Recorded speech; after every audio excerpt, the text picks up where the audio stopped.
All right, welcome back. Here we are. We are currently in a bit of a windy Prestwick airport, and going to be taking out a different plane. Some of you might recognise it. No, I'm kidding, we're not doing that one. We're back in the Albatross. This time we're taking the HU-16E variant, which is what the US Coast Guard used. And this particular repaint was up on the FSTO. Thankfully, some paints are coming into Microsoft Flight Simulator 2020, and this is rather a bit of a stunning one. It's similar to the one we did before, but this is a real-world one. November 99 Tango Papa, and we've got the seal on the front there with the United States Coast Guard. It's a little bit far away from home, this one. I don't think it'd ever really be in Prestwick, but we're going to take it up for a little spin up north via West Kilbride Beach. Quick little flight. We're not on VATSIM, we're just offline for now, so I'm going to be mucking about.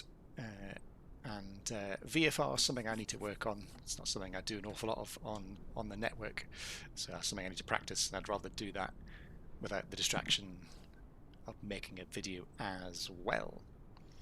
So yeah, we're going to be doing some water operations as was requested, and there are manuals.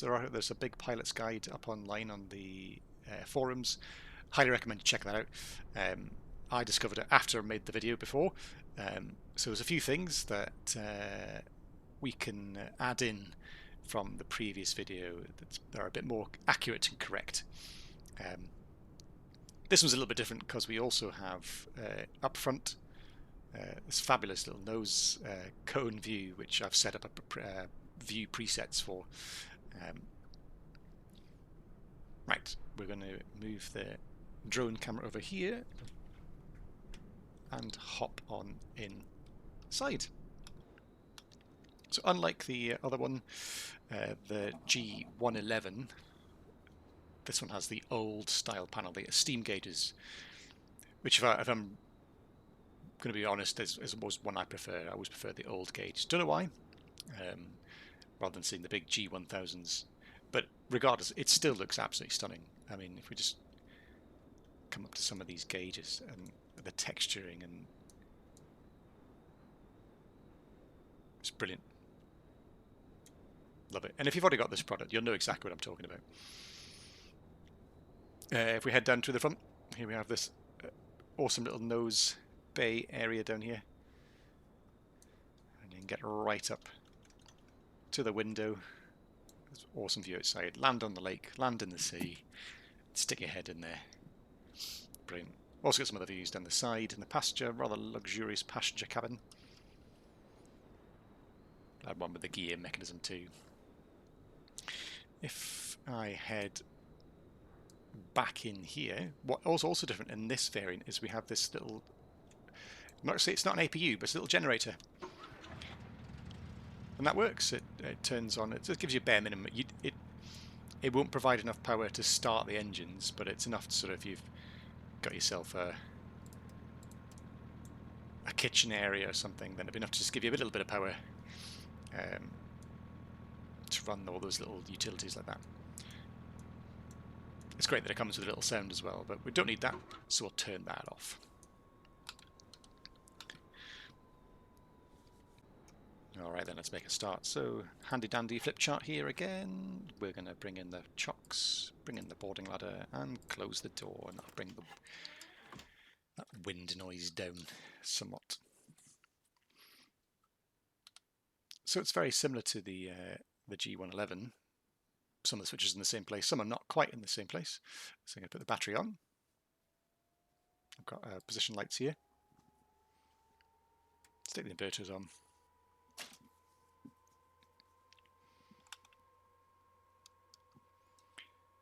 Gen switches are off. Cooler flaps are wide open from previously. I have to get it for a tiny second just to get used to it again. As you can see, I've only done 0.2 of an hour in it. Avionics switch going on. Pump switches are off. Fuel mixture levers are on cut-off. Pump switches are off. Gust lock, let's disengage that. Throttle's idle. We're on our left main and right main tanks. Supercharger gears on low. We're not going to need that today. I'm not going high enough up. Maximum RPM. I see that because of the blue light. There it is. Hand pump is on emergency and parking brakes. We're going to do a little bit of that today as well. Show you how that works. Flaps are up. Beacon light going on as we are going to start our engines. Okay, so let's do full rich. Mixtures on both. Ignition on. Just going to crack the throttle a little bit. Prime engine number 1. And push this button here. I have got a switch on my throttle that I can just hold.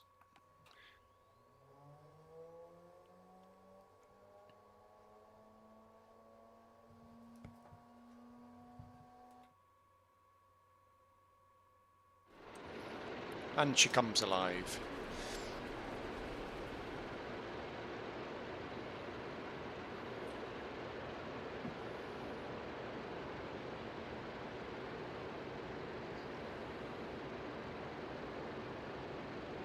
We've got oil pressure, fuel pressure. It's all good.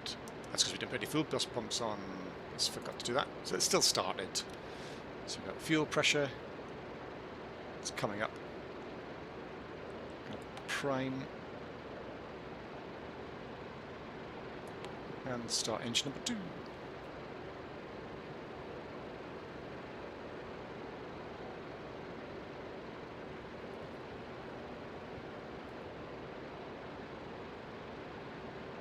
There she goes.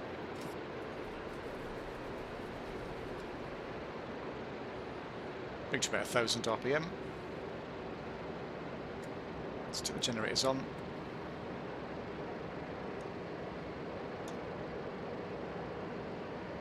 Just off. 2 good starts. Now, in the last video, we struggled to get the engines going the first time. And amazingly, the developer commented on the previous video, so thank you very much for that, Mike, and fixed. There was an update that sort of fixed the engine starting, so it does start now, almost first time. Okay, so while the engine's warming up, let's do our before taxi checklist. So cabin doors are closed, the fuel boost pump switches are off, but the rudder boost, we need to bring it on. That's back here, so that's now on.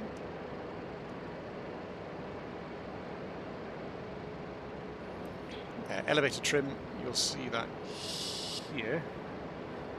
It's about 2.5. It seems to work for me, actually, that it works better. I'm going to do a flaps 0, flaps up takeoff.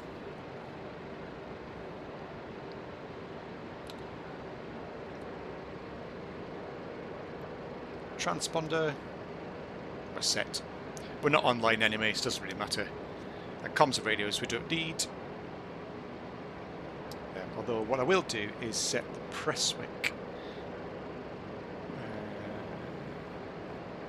Does it have an NDB? It's got an NDB, but I don't think I can tune it on here. No, we'll not worry about that.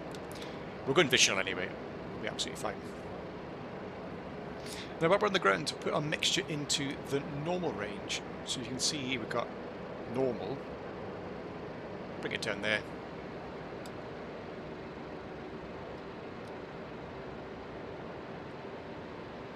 Saves a bit of fuel and stops us from flooding the engines. Okay, let's taxi to the runway.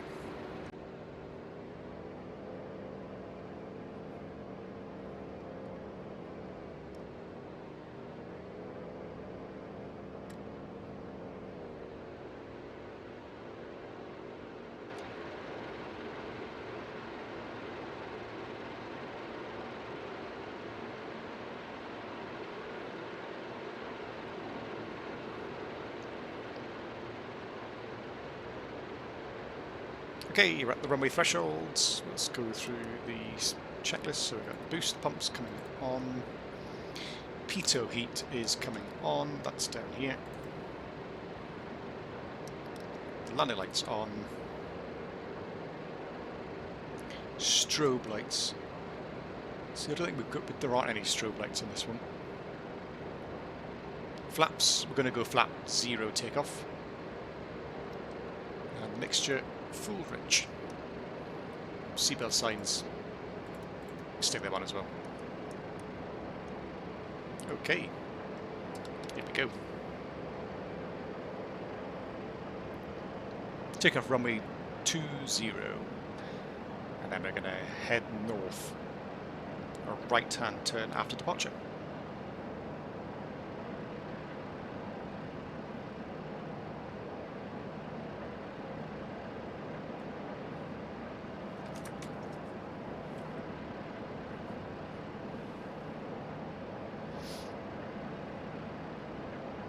So we've rotated about 80 knots. And then sort of climb out 115.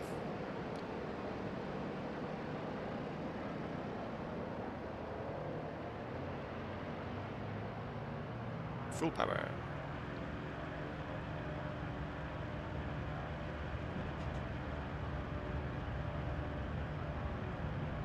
It's 80. Tap on the brakes, gear up.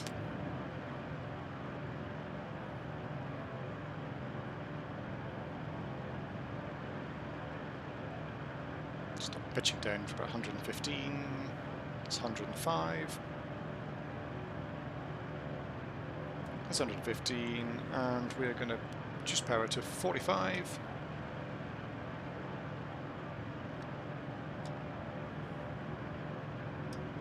And 2,500. Perfect. Trimmed it nicely. Let's make that right-hand turn now.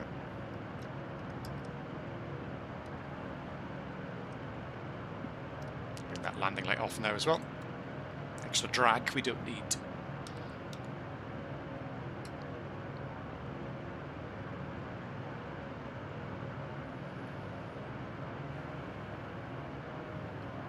A rather splendid autumnal day here on the west coast.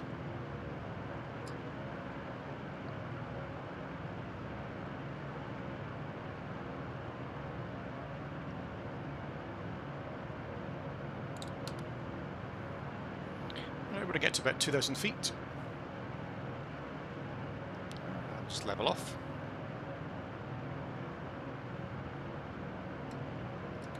And we want 30, 20 on the gauges there, and trim those down.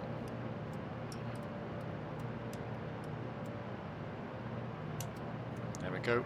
So double check that. I've got 30 on the manifold pressure and 2,000 on the RPMs. Perfect. So maintain that 2,000 feet. So we've currently got somewhat of a tailwind right now, which is good to know. So when we come into waterland, you want to be landing into wind. Monitor things like the cylinder head temperature, which we need to maintain between 180 and 200, and we're bang on right in the middle, 190 degrees Celsius. So we'll just keep an eye on that, but should be fine. Okay, we are just about to go over the ever popular Norbo waypoint, which, if anybody knows, is the departure at Glasgow, the final waypoint on this instrument departure.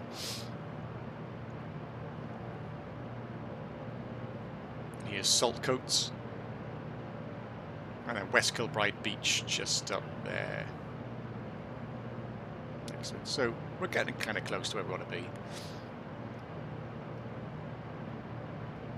Now we've got loads of space, loads of open water to play with, and the sea is calm, so we won't have any issues with trying to dodge the waves.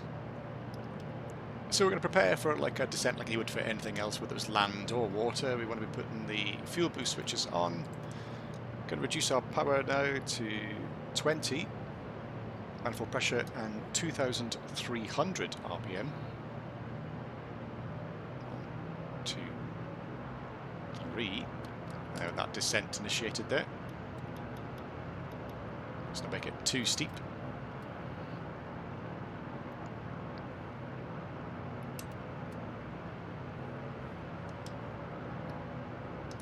Get the rudder boost on.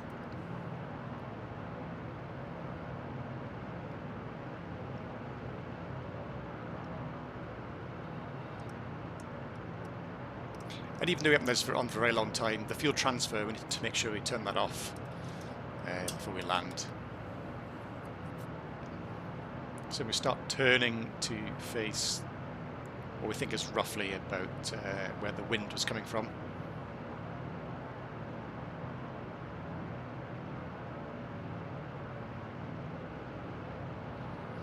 Now you can use any flap setting for landing, whatever is appropriate, although they suggest if you're quite heavyweight, use full flap.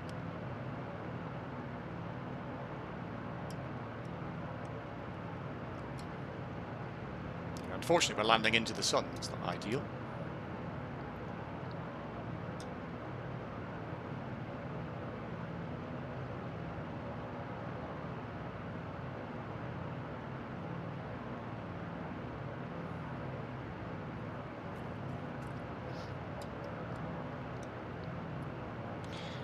I'll show you this. We don't need landing gear or brakes, so we turn this onto the engine pump to help out. If in case we lose engine power, we have hydraulic backup. So getting close, using the radio altimeter for this bit, the final bits. Let's bring that power back even more. Go for maximum RPM. We want to be maintaining about 85 to 90 on that final approach. Slow down a bit, get some flaps in. We're in the white arc.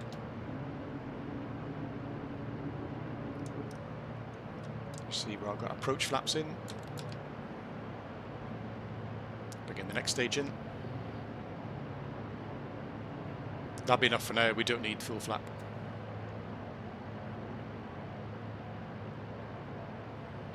Now we've got loads of room, so we're not in no rush to get down. We want to be just cutting the water. That's 85.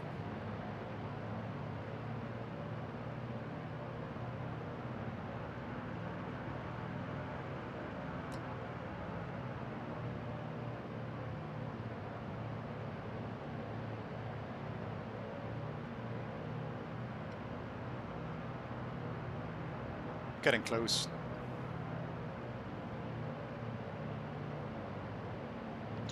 Gently let off that power.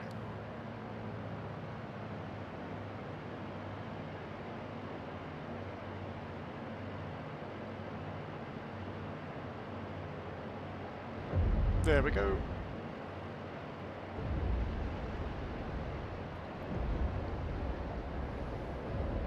We have to plunge into the step, off the step even. There it is. We're down.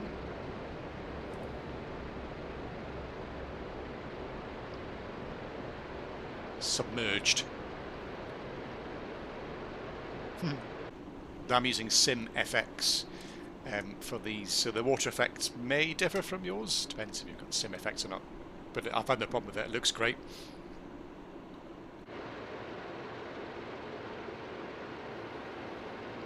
So there we are. We're down. Okay, takeoff. So takeoff will always be, must always be with the first set of flaps, 15 degrees. Always. If you're at heavy weights, then you want generally a bit of a positive nose trim, just to help it rise onto that step as we take off. So, Best way to do this as well is to just give it a little bit of power. I got a halfway detent so that it sort of stops about there. That's enough to get us going. Usually hit the step between 20 and 40 knots. And at this point is we're also determined where the wind's blowing from. So we've weather cocked straight into the wind about 230 degrees. So we're very slowly getting some speed. So let's add a tiny bit more power. Around about 2020 in the manifold, and then it will suddenly kick us up onto the step. There it is. And then let's start slowly applying that full power. So be the wings level.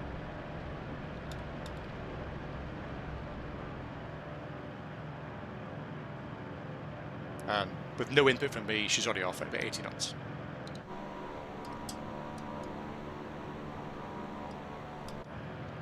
Just like that.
And as we bob around in the Irish Sea, I hope that was a little bit informative, how it looks and behaves on water takeoffs and landings.